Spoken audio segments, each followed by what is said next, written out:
Boa tarde a todos. Agradeço aos mentores da Associação Espírita Lauro Machado por mais esta oportunidade e aos dirigentes da casa pela confiança depositada. Estamos no capítulo 26 do Evangelho segundo o Espiritismo, cujo título é Dai gratuitamente o que recebestes gratuitamente. Então, neste capítulo, Kardec trata fundamentalmente da questão da mediunidade. Não foi Kardec, nem o Espiritismo, quem inventou a mediunidade, né? Ela sempre existiu.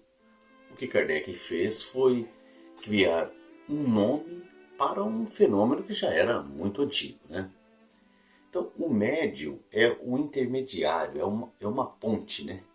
É aquele que está no meio de duas dimensões, né? Um mundo invisível e um mundo material. No livro dos médiuns, Kardec nos ensina que, em sentido amplo, todos nós somos médiuns, né?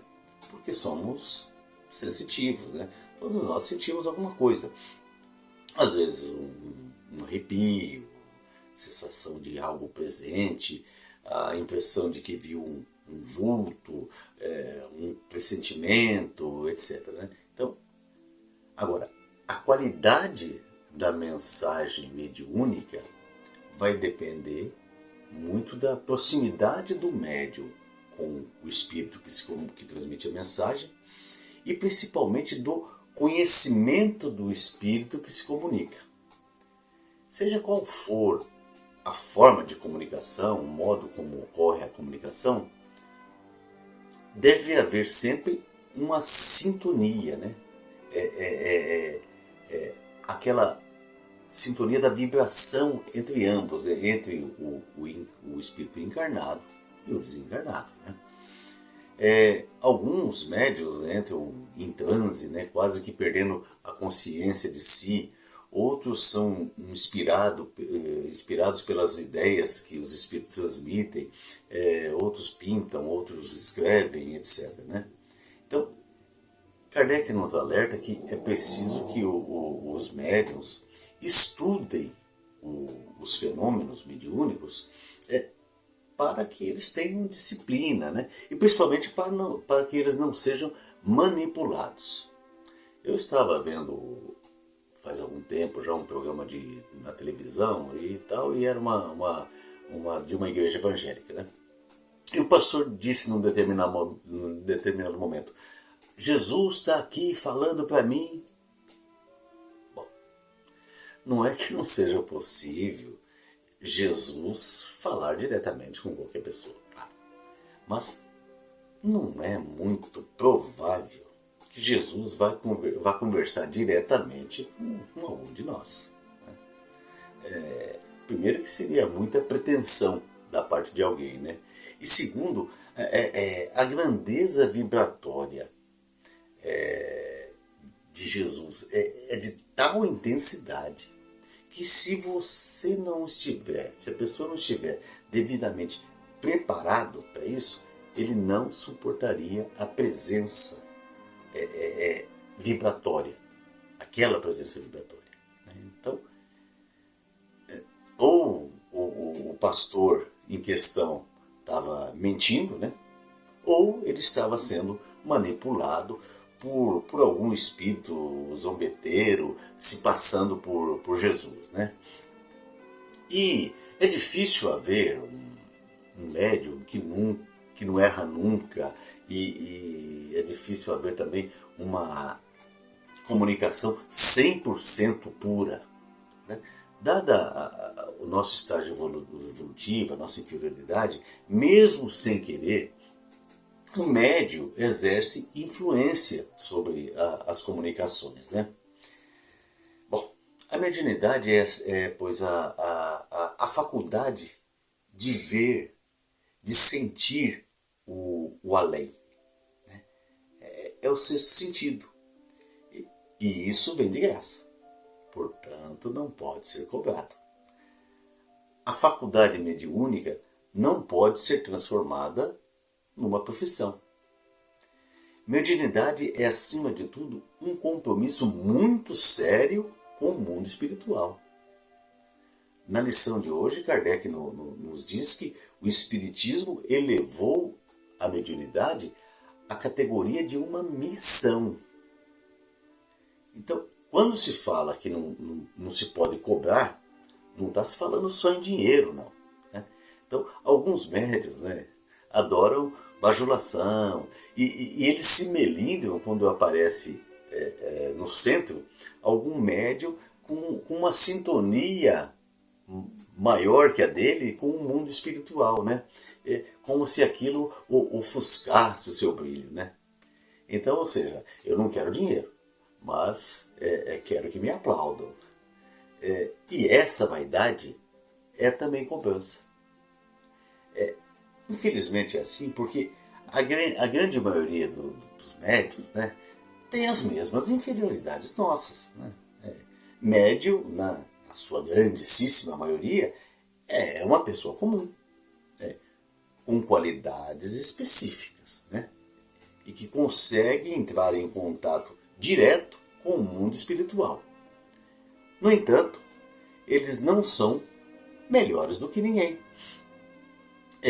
Quando Jesus expulsou os vendilhões do templo, ele quis dar o exemplo de que as coisas de Deus não podem ser comercializadas. Até porque Deus não vende os benefícios que ele oferece. Né? Ninguém é cobrado pelo ar que respira, pela luz do sol, pelo cantar dos pássaros, etc. Né? Nós podemos, né, e devemos receber pelo nosso trabalho. Né?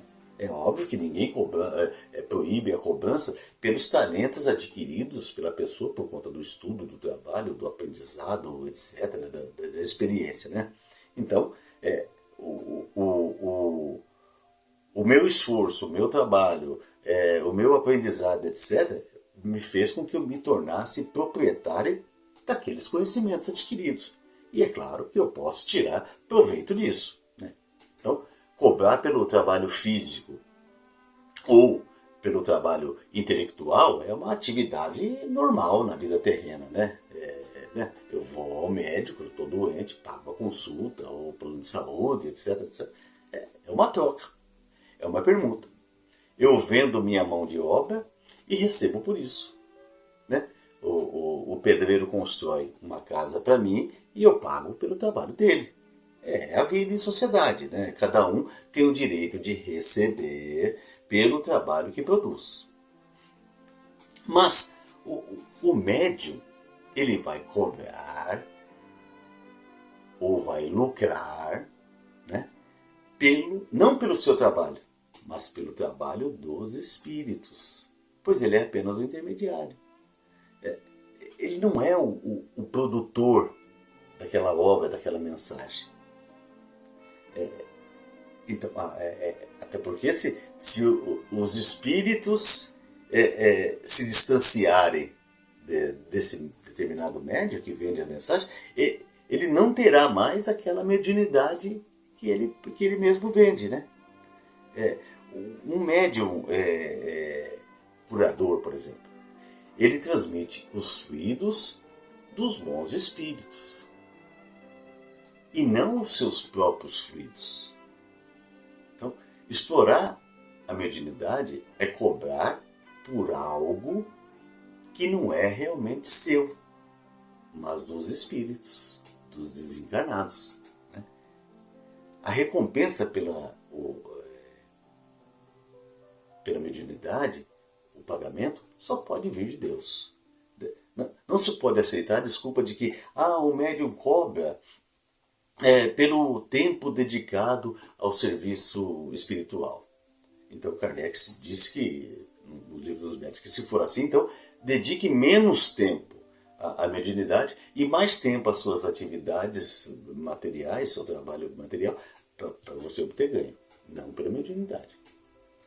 E por outro lado é o seguinte, se houver cobrança, né, normalmente tem que se assegurar resultados, é o direito do consumidor. Né?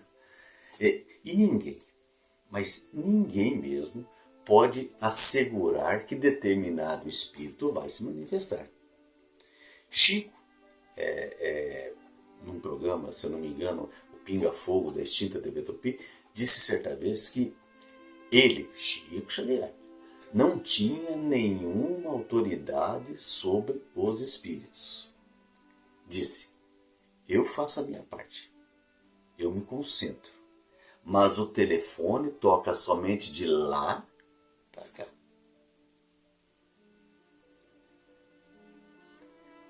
Kardec aponta, por outro lado, que aquele que compra uma prece, que compra uma cura espiritual, ele se sente dispensável de crer, pois ele acha que aquilo é um negócio. É como se fosse uma transação online com as Casas Bahia. Então, como é que a gente pode imaginar que será que Deus delegou a este ou àquele o direito de pôr preço na justiça divina? O espírito, às vezes, ele não tem autorização para vir e se comunicar. Ou às vezes ele não quer mesmo se comunicar. Então a comunicação, muitas vezes, não depende nem do próprio espírito que pretende se comunicar. Ele não tem autorização para isso. Às vezes. Então, quando se cobra, essa é a grande verdade, os bons espíritos se afastam. O comércio da mediunidade lança o descrédito, suscita dúvidas sobre a idoneidade da manifestação. E é evidente o prejuízo moral para o próprio médium, cuja consequência será o afastamento daquele espírito que se comunica pela perda da confiança. É como o amor comprado, caro ou barato, não será amor verdadeiro. A mediunidade séria, não pode ser uma profissão. Moisés proibiu as evocações não por causa que Deus proibia, mas sim por causa dos aproveitadores, dos charlatães, etc. No nosso centro espírita, no Lauro Machado, não há ganho material. Todo o trabalho é voluntário. Dedica-se tempo para trabalhar pela causa que se acredita. O centro depende de idealistas. O centro depende daqueles que têm fé em Deus, crença na doutrina, firmeza nos seus propósitos. Ninguém no nosso centro comercializa religião nem vende a fé. Mas o centro depende de doações, claro, para custear a sua própria manutenção, pagar luz, etc. E as obras com a comunidade. Para limpar o banheiro, nós temos que usar detergente, desinfetante, e isso tem que comprar. O chão tem que ser limpo, tem que ser lavado, tem que passar um pano, etc. E isso quem tem que fazer somos nós. O espírito não vai fazer isso por nós, e nem fazer uma mágica, como se fosse o Mr. M lá, vai deixar limpo, Dini é um gênio, balança o nariz e... Não. Por isso que todo centro precisa de contribuição, mas também deve prestar contas, é claro, para demonstrar que não há vantagens pessoais, e que todo o dinheiro arrecadado é utilizado na manutenção da casa e no custeio dos trabalhos realizados junto à comunidade. Voltando ao texto, no versículo de São Mateus diz que Deus concedeu gratuitamente a alguns o dom da cura. E claro, isso não pode ser comprado, se ofereceu gratuitamente. A cura, ela se dá pela doação de fluidos magnéticos. Normalmente as curas as curas espirituais, se dão por meio de passe, água fluidificada ou água fluidificada, e principalmente pela prece. Bom, o passe é uma doação de fluidos. Doação de fluidos do médium e também dos espíritos que o assistem.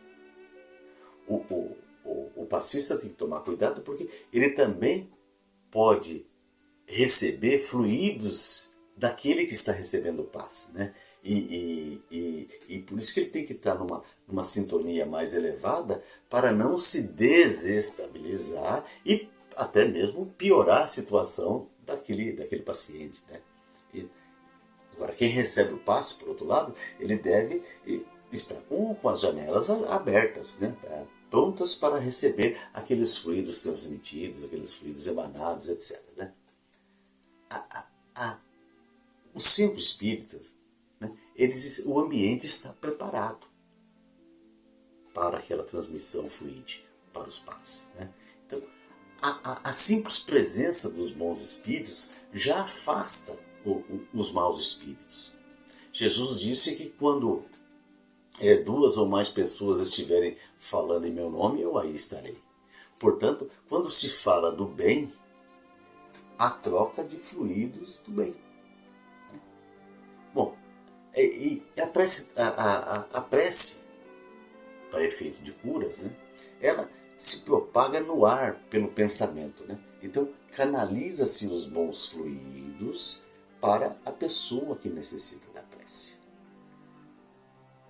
Nós somos assim antenas, né? Receptora e transmissora. Né? Buda dizia que nós somos aquilo que pensamos. Né? E tudo isso vem de graça. Por isso que não pode ser cobrado.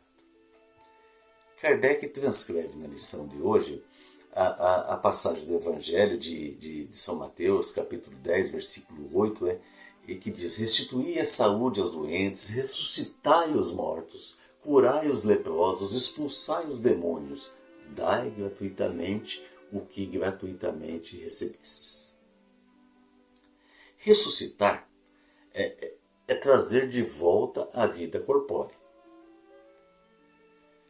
Mas isso, né, dentro da doutrina espírita, né, se verifica que é contrária às leis naturais. Quando o princípio vital se esvai, o corpo morre. E o espírito deixa de atuar sobre aquele corpo. Nesse ponto, não tem mais volta. O espírito não volta mais para aquele mesmo corpo. A Igreja Católica fala da ressurreição da carne, né? Naquela oração do credo, né? Creio em Deus Pai, creio na Igreja Católica, creio na ressurreição da carne e da vida eternamente. Então, há uma teoria, né, da Igreja Católica de que Deus criou o mundo e criou o homem, corpo e alma ao mesmo tempo. E criou os anjos, espíritos puros, né, sem corpo.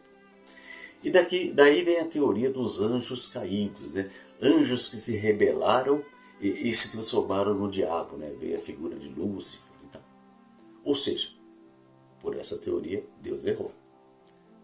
Ele perdeu o domínio sobre a criatura, permitindo que algo criado por ele se tornasse tão poderoso quanto ele, a ponto de influenciar as ações do mal e criar um mundo que concorre com o céu, criou o inferno. Né? Então uma coisa meio cinematográfica, hollywoodiana, é como um filme aquele filme em que o robô ou o computador se volta contra quem o criou. Né? Então, segundo os dogmas da Igreja Católica, o homem depois da morte ressuscitará no juízo final como homem, corpo e alma. Mas para o Espiritismo, o corpo sem o espírito é apenas matéria. O corpo é o envoltório, a vestimenta do espírito. Então, quando o espírito se vai, o corpo se decompõe. E os componentes químicos, de carbono, hidrogênio, etc., voltam à natureza. E serão esses componentes utilizados para a formação de outros corpos. Então, não haveria como depois de muito tempo, do juízo final, juntar todos os meus carbonos, os meus hidrogênios, etc., para formar o mesmo corpo que eu tenho hoje. Jesus, obviamente, sabia disso, mas ficou a linguagem figurada da ressurreição. Nos casos em que isso supostamente aconteceu, se tratava do que Kardec chamou de letargia, que é um sono profundo, um estado mórbido em que as funções vitais parecem suspensas. Parece que está morto. Né? Então, dependendo do tempo, sente-se até o odor do apodrecimento, né? Vamos dizer assim, né? Foi o que aconteceu com Lázaro, né? A sua irmã, ao abrir a gruta onde ele estava depositado, disse: o seu corpo fede.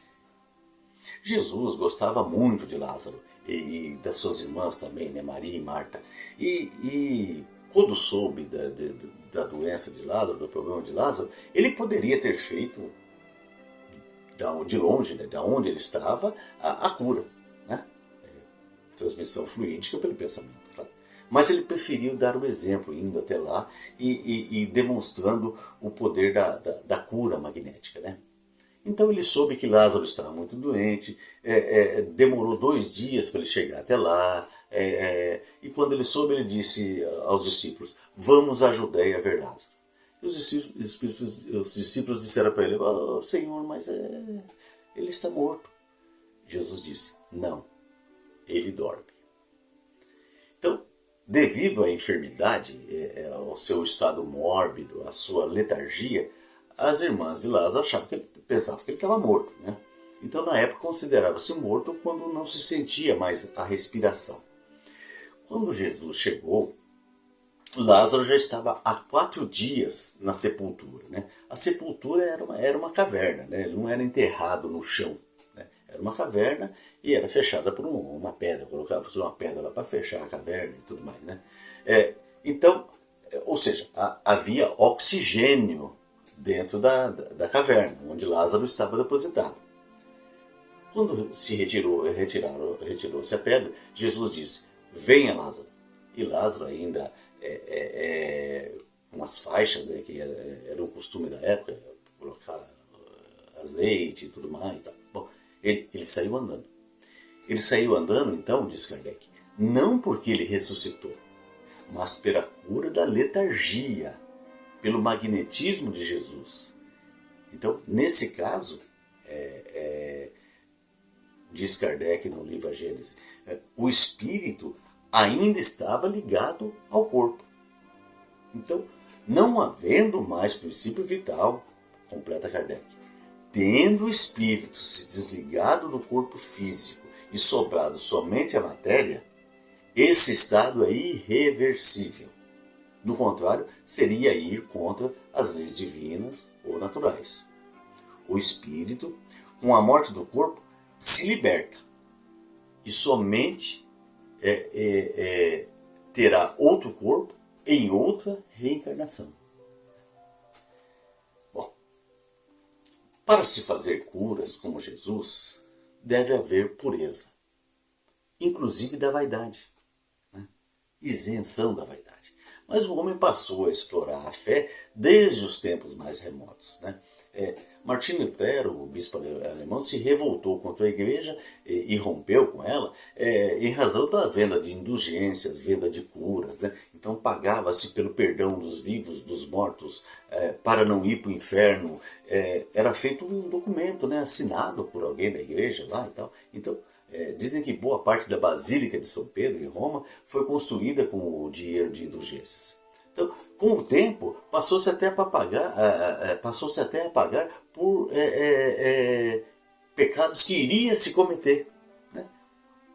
Houve muitos casos de guerras, né, onde foi paga indulgência para se cometer aquele pecado. Então, chegava lá, eu vou cometer um pecadinho aí, tá. Então, Lutero foi excomungado por conta de suas ideias, fundou a religião protestante, que teve seus problemas depois, mas que não é o caso de se comentar. Né? Bom, nós vimos no nosso último encontro, né, que evoluímos muito intelectualmente, mas evoluímos ainda muito pouco moralmente. O homem de hoje, né, moralmente falando, é quase o mesmo do passado. Né? Então, por isso que a gente vê que muitas igrejas exploram a fé com facilidade, promovendo curas milagrosas, cobrando-se contribuições, né? Vende-se a terra de Jerusalém, a água do Rio Jordão, supostos pedaços de madeira da cruz de Cristo, supostos pedaços de pedra do muro de Jerusalém, etc. Tudo é comercializado. E o pior é que muitos compram como forma de resolver os seus problemas. Né? Eu quero facilitar a minha vida, quero sair dos meus karmas. E existe quem se dispõe a vender tais facilidades. Né? Então, antes de eu tentar me reformar interiormente, eu busco o caminho dos milagres, a porta larga. Né? Então, quem vende está errado e quem compra também está errado. Né? São as fraquezas do caráter. Né? Então, é difícil se livrar disso, moralmente falando, é difícil evoluir. Né? Então, dizem, né? Se você quiser saber quem de fato é tal pessoa, dê a ela beleza, poder ou inteligência em excesso. Né? Porque fatalmente ela vai se entregar, essa pessoa vai se entregar às vaidades, se entregar à satisfação dos desejos materiais. O deslumbramento será inevitável. Né? Quando se procura curas pagas e quando procuramos pessoas que se dizem capazes de aliviar nossas dores, nos sujeitamos a cair nas mãos de pessoas mal intencionadas. Deixamos de enxergar que a cura depende mais da nossa fé, né? Como a fé daquela mulher que somente tocou as vestes de Jesus no meio da multidão e foi curada. Né? Então depende mais da nossa fé, depende da caridade do mundo espiritual e depende da nossa modificação para sermos merecedores do que pedimos. Então, não depende somente do médium. O mundo espiritual concede a assistência gratuita. Então é isso. Vem gratuitamente. Nós podemos e devemos orar pelos outros. As vibrações, né, emanadas, né, envolvem aqueles que necessitam. Então, quando os pensamentos estão sintonizados na mesma frequência, essas vibrações envolvem a pessoa para quem se direciona a prece. Né? E não adianta pedir para alguém que vai ao centro ou que vai à igreja e falar assim, escuta, não esquece, hein? Ora por mim lá e tal, né? E eu peço isso e fico em casa, vendo futebol, assistindo Netflix, etc. Então, como é que vai haver sintonia nesse caso? Né? Todos devem ser receptivos, né? Quem ora e quem pretende receber a oração. Né? Se a bênção é comprada, não há um estado de prece, não há sintonia. Quem recebe está pensando no dinheiro. E quem paga acha que não precisa orar porque estou pagando o preço. Né? A mistura da fé e comércio é explosiva. Né? Quem paga pensa que fez a sua parte. Isso aí vai ser usado em alguma causa lá que eu não sei que é, também não quero saber. E acha que se desincumbe da sua responsabilidade. Mas a prece somente será eficaz quando desinteressada, quando envolve somente sentimentos e não dinheiro. É preciso acreditar, mas é preciso acreditar no poder da prece, do passe, mas é preciso que cada um faça a sua parte, cada um faça por merecer. O mundo espiritual vai nos ajudar, mas não vai fazer por nós aquilo que é da nossa responsabilidade, aquilo que nos compete. Nós não podemos ficar na atitude contemplativa, à espera de milagres. Né? A prece é ato de caridade, diz Kardec, é impulso do coração. Então é difícil conciliar esse sentimento com dinheiro. É difícil pensar que Deus aprove uma bênção comprada. É difícil acreditar que Deus entenda ser legítimo que a bênção seja movida por interesses. Tanto de quem tanto de quem supostamente abençoa, como de quem deseja ser abençoado. As vibrações de Jesus continuam presentes entre nós. Jesus não nos abandonou. Depois que Jesus passou por esse planeta, ele não foi mais o mesmo. O amor passou a ser irradiado de norte a sul, de leste a oeste, do oriente ao ocidente, mesmo com as lutas contra os cristãos, onde se matavam os seus filhos, cortavam cabeças, torturavam, prendiam, etc. Isso não foi capaz de diminuir a fé. Ao contrário, a fé se fortalecia cada vez mais. Né? Não há relatos na história da criação, da formação de milícias de cristãos para combater quem os perseguia. Né? Para quem doa, sem qualquer interesse, a sensação não é de doação, a sensação é de recebimento. Como disse Chico, né? Na verdade quem doa não dá, recebe. Prece é ato de caridade. Passe é ato de caridade. É doação. Não é barganha, não é troca. Então, peçamos aos bons espíritos que a nossa fé seja suficientemente firme para que nossos corações e sentimentos não sejam escravizados pela vaidade e pelos interesses exclusivamente materiais. Muito obrigado a todos, que nós tenhamos uma semana de muita paz e de muitos progressos espirituais. Que Deus abençoe.